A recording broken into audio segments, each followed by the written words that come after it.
Ako'y isang model doon sa ermita, gabi-gabi sa disco at nagpapabongga.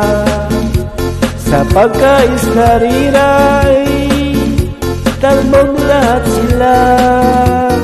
Ang mga foreigner ay nagkandara pa pag ako'y sumayaw na. Ako'y may nakilala,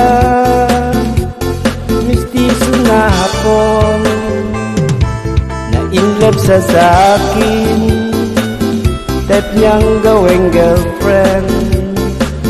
Ako'y nirigaluan, bahay lupat na to, ang di nilang alam at di ko masabi na ako'y isang Darna.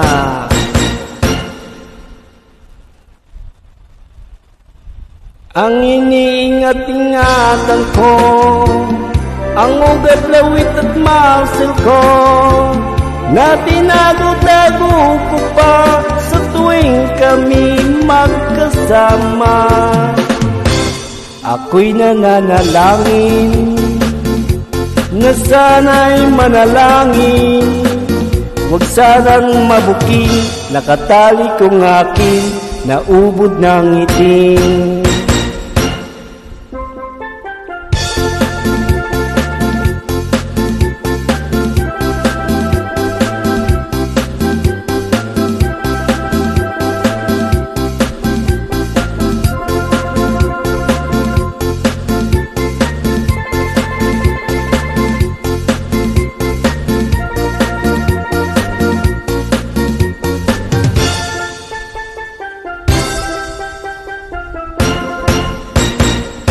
Ang iniingat-ingatan ko, ang ugat, lawit at muscle ko, na tinago-tago ko pa sa tuwing kami magkasama.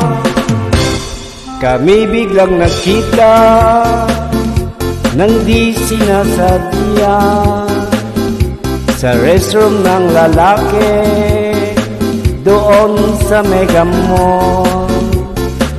Napatingin sa sakin, ako'y napahiya. Sa galit ng Hapon, inumbag niya ako, "Bakero, what is that?" "Just like yours, Papa."